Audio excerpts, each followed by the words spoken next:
you would think it's good for everybody. But at a rally this weekend, they were cheering for you and they were booing Netanyahu. What's up with that? I don't know, but we're going to make everybody happy. The one thing I can tell you is everybody is happy, whether it's Jewish or Muslim or the Arab countries. Every country is dancing in the streets, and it's a point in time I don't think you'd ever see it again. They've never seen it for 3,000 years. If you like one group, you don't like the other group. And if you like the other group, you don't like the first group. And this is the first time they've ever seen where everybody is unified, because as you know, we're going to Egypt after Israel, and we're going to meet all of the leaders of the very powerful and big countries and very rich countries and others, and they're all into this deal. Everybody's into it. It's never happened before. So I would say this is a lot tougher, but we'll see how it all works out. Mr. President, Benjamin Netanyahu, the Prime Minister, has not gone so far as to say the war is over. In your view, is the war between Israel and Hamas over? War is over. The war is over. Okay, you understand that? Mr. President, is the ceasefire going to hold? Are you confident the ceasefire will hold? Say it. Are you confident that the ceasefire is going to hold? I think so. I think it's going to hold.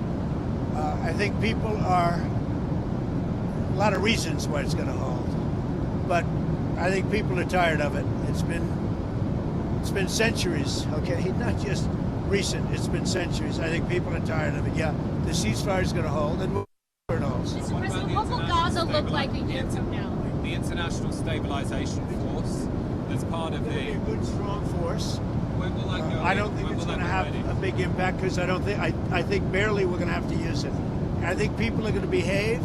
Everybody knows their place. It's going to be great for everybody. It's going to be great for the surrounding countries, Arab, Muslim, all of them. It's going to be great for Israel. Everybody is happy, and I think it's going to stay that way. Peter? And if the ceasefire does hold, how long until we get to the part of the 20-point peace plan where developers can go in and make Gaza the Riviera of the Middle East? Well, I don't know about the Riviera for a while, because you take a look at what you have. You have to get people taken care of first. But it's going to start really essentially immediately. I mean, they're going to have to start by removing a lot of the structures that you see that are down to the ground. I mean, it's blasted. This is like a demolition site. Almost the entire site is.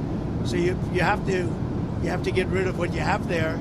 You have structures that are very dangerous. They're falling down. If they haven't fallen, they're going to fall down of their own volition. So that process, Peter, is going to start pretty much immediately in that way. What will it look like a year from now, in your view? Well, in a year, that's very quick. But over the years, it'll look very good. It'll be, it's got the first chance it's had in centuries of being peaceful. It's always been a very, very strange area. It's always been loaded up with problems, religious problems, problems like no other place probably in the world. And I think it's going to normalize. All you can say, if it normalizes, that would be fantastic. Government structure, sir, that you have set up in that peace plan, how soon will that new governing body be in place? Very quickly. And everybody wants to be a part of it. You're talking about the Board of Peace? Right. Tony Blair, yourself. Everybody wants to be a part of it. I've had calls from all of the leaders of countries. They all want to be a part. I mean, the leaders themselves, they're not going to send somebody. They want to be a part of it. Do you know who's going to be a part of it yet? I do. Can you share? No, not yet. It's a little Have you spoken to Tony Blair about it since the... I'm going to take your ear things out. Have you spoken to Tony Blair about it? I have. First I want to find out that Tony would be popular with all, because I just don't know that. And I like Tony. I've always liked Tony, but I want to find out that he's an acceptable choice to everybody. What guarantees have you been able to give to both the Israelis and the Arab countries? We have a lot of guarantees. The Israelis are very concerned. We have a lot of verbal guarantees, too. And I don't think they're going to want to disappoint me. I have a lot of verbal guarantees that aren't down in writing, but they were given to me, and I believe they're going to be held very strongly. That's why I think it's going to be successful. Mr. President, you have to... Look who we have. Hi, Katie. Let me shake you. Good to see you, Mr. President. Good to see you. I'm sure you've seen reports of Hamas rearming, instituting themselves as a Palestinian police force, shooting rivals. What is your message to Where they are Hamas? standing, because they do want to stop the problems, and they've been open about it, and we gave them approval for a period of time. You have to understand, they've lost probably 60,000 people. That's a lot of retribution. They've lost 60,000 people, and the ones that are living right now were, in many cases, very young when this all started. And we are having them watch that there's not going to be big crime or some of the problems that you have when you have areas like this that have been literally demolished. You know, you have 2 million people, and probably it'll be less than that, but you have close to 2 million people going back to buildings that have been demolished. And a lot of bad things can happen. So we want it to be safe. I think it's going to be fine. Mr. President, you have... Who knows for sure, Katie? But I think it's going to be fine. Mr. President. Yes. Hi. What is the latest that you've heard about hostages, when they will be released? Do you expect to meet with Well, I any hear of the them? hostages might be even a little early, but I don't want to say that. So they have the hostages. I understand all 20, and we may get them out a little bit early. Getting them was amazing, actually, because we were involved, and they were in places that you don't want to know about. Deep. Some of the top Biden administration folks who were there, like Antony Blinken, seem to want some credit for the peace deal. Blinken says it's good that President Trump adopted and built on the plan that the Biden administration developed. What do you think about that? Everybody knows it's a joke. Look, they did such a bad job. This should have never happened. This wouldn't have even happened. That was weak leadership, terrible. And the same thing with Russia, Ukraine. If just a decent president, not a great president like me, not a great president. If a decent president was in, you wouldn't have had the Russia-Ukraine. And this is, I would say, even more so. This was bad policy by Biden and by Obama. Remember when Bibi came and he begged that you not do what they were doing with Iran? You remember that, right? Begged them. And they wouldn't even listen to him. Everything they did was the opposite of what you should have done. And it's nice that they try and take a little credit. That was years ago, and the mistakes were made years ago, and it was both by Biden and Obama. And so what did you do so differently? Because I know a lot of it was behind the scenes. So what did you do so much differently than Joe Biden and to end the war? I resonated with the Arab leaders, the Muslim leaders, and the Jewish leaders. For whatever reason, you tell me why. You know, he said that in my first news conference, I answered more questions of him than Biden did in 4 years. And I think that's pretty close to being true. Now, there were no Pinocchios in the fact check. That's right. That's right. President, your relationship with Prime Minister Netanyahu has been through some ups and downs. You had to get a little tough on him.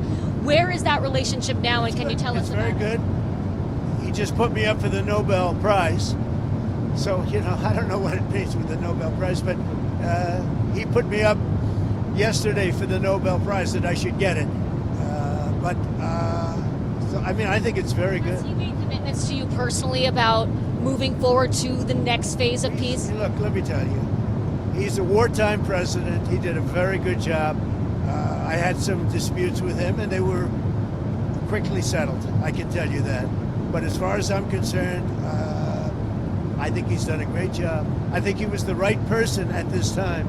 You know, look, it's been this way for centuries. You know, we're not talking about for 10 years, for 5. It's been this way for centuries. And he did a great job. And working with me, he was fantastic. Now, working with Biden, no good.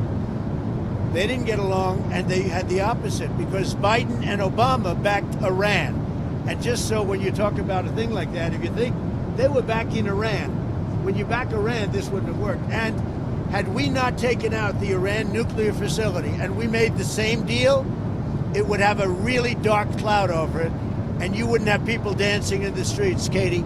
You would have people saying, oh, my, you know, you're making a deal, but we have a guy over there with nuclear weapons all over the place. He's going to knock the hell out of us. If we didn't take out the Iran nuclear when we did, because in 2 months they would have had a nuclear weapon, this deal, even if it were done the exact same way, would have had a dark cloud over it.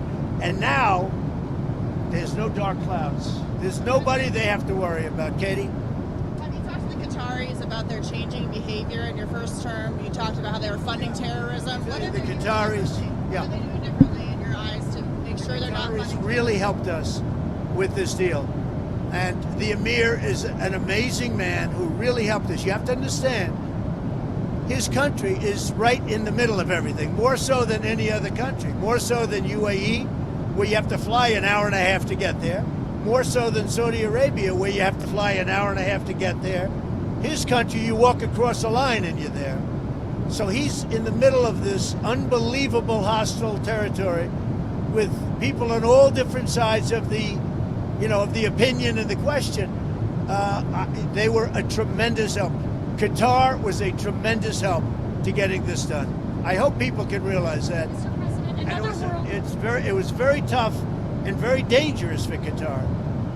They were very brave, and their leader, the Emir, was very, very brave. And Qatar should start getting some credit. And you have to understand, they lived in the middle of everything. So they can't just be like, you couldn't do it, I could. Nobody could do it. You say what? Have they changed their behavior from 2017 when you accused them of funding terrorism? I don't know. In 2017, I didn't really know them very well. 2017, that was at the very beginning of my term. As I got to know them, I got to understand them, and I got to realize that they are right in the middle of everything. Other countries are there, but they're an hour and a half away. A big difference.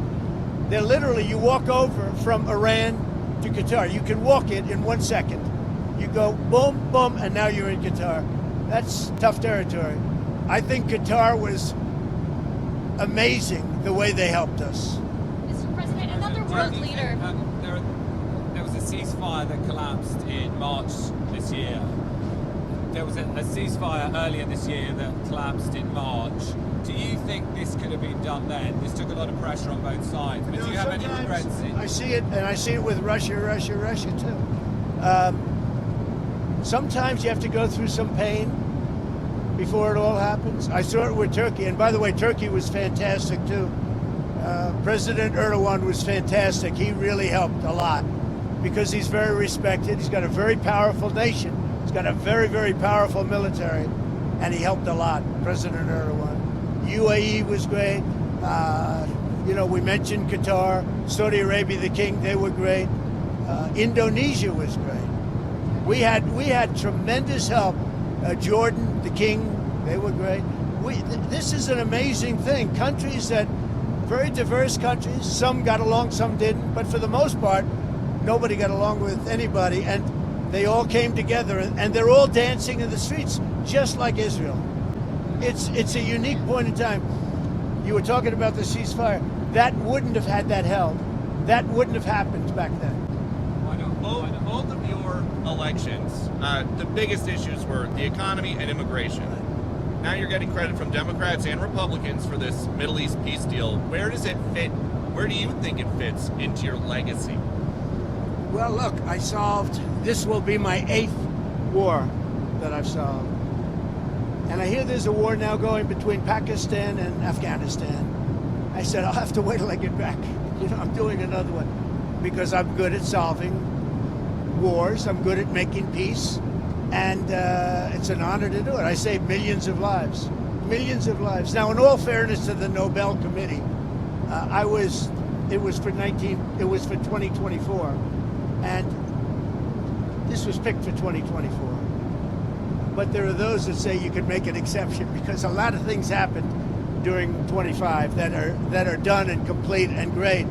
But I did this not for Nobel. I did this for saving lives. I mean, we've saved millions of lives. Think about India, Pakistan. Think about some of the wars that were going on for years. We had one going for 31, one going for 32, one going for 37 years, with millions of people being killed in every country.